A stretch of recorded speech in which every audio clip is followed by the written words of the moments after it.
Today, here in Clacton, I am going to make you rich, or at least give you a few more quid in your pocket. According to the bookies, you could bet on the English Democrat winning this seat in the general election. The odds are 200 to 1, but you would lose your money. You could put some cash on the Greens, Lib Dems, Labour, or the two independents, all at 100 to 1. You would lose. Alternatively, you could have a flutter on the Conservative candidate, Giles Watling. He's the favourite to win at 1 to 16, but it's hardly worth bothering at those odds. So this only leaves the second favourite, snapping at the heels of the Tory. That is UKIP, that is me. Paul Oakley, 7 to 1, place your bet on the dark horse. UKIP once held this seat of Clacton, at least ostensibly. Conservative MP Douglas Carswell defected to UKIP and was victorious at a by-election in 2014. He won again at the election in 2015 and then resigned from the party just 2 days before he was due to attend the UKIP NEC to explain several serious matters, if he could. The Conservatives don't want him back, but he has endorsed the Tory candidate anyway, which probably tells you all you need to know. It's time for a real UKIP MP in Clacton. In the EU referendum last year, Clacton people proudly voted by over 70% to leave the EU. But Theresa May is very clever. She has only called this election to fill Parliament with Conservative MPs who, like her, wanted to remain. They will deliver a soft Brexit and Brussels will carry on interfering in our lives as before. But don't just take my word for it. On the 10th of May, the Financial Times said this: if Mrs May wins a large majority on June the 8th, many pundits argue she will have the necessary margin to overcome any backbench rebellion from the right. This will leave her in a better position to accept painful EU demands. And on 12th of May, Sky News assessed the likely new Conservative MPs and asked this question: is Theresa May's team bringing in soft Brexit Tories?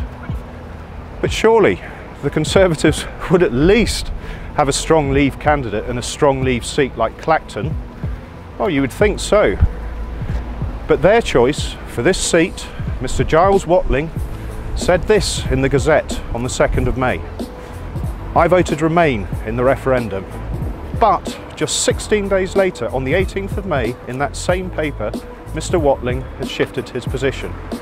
He then said, and I quote, as a convinced Eurosceptic like many others, including Theresa May, I wanted major changes to our relationship with Europe. I wanted our sovereignty back, control of our borders, and a significant reduction in immigration. You cannot trust Theresa May's Conservatives. The job is not done, and only UKIP will hold her to account. Place your bet on the dark horse. Clacton is a beautiful seaside town, and many people have, understandably, settled here to enjoy their retirement. They are, generally speaking, Conservative with a small c, a demographic that you would fully expect Theresa May to nurture. Not in the slightest. The Tories have now published their manifesto for the general election. So what did the papers have to say about it? Daily Telegraph, the 17th of May. Middle-class pensioners to lose benefits under Tory plan to fund social care. The flagship policy marks a gamble as it risks angering core older Tory supporters. David Cameron repeatedly pledged to maintain universal pensioner benefits, but Mrs May's team believes that pensioners can no longer be fully protected from austerity. Sky News, the 18th of May.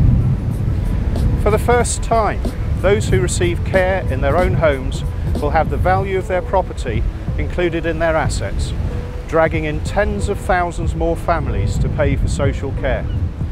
Currently, only those going into care homes have the value of their property taken into account when paying for care. And this is what the National Pensioners Convention thought. The Conservatives' manifesto pledge on social care offers the worst of all possible worlds for millions of older people and their families. It's a Frankenstein's monster of a plan, which bolts lots of bad policies together and still fails to tackle the real unfairness in the care system. Every single pensioner needing care at home will now be forced to pay, regardless of their income, because for the first time ever, the value of their home will be taken into account.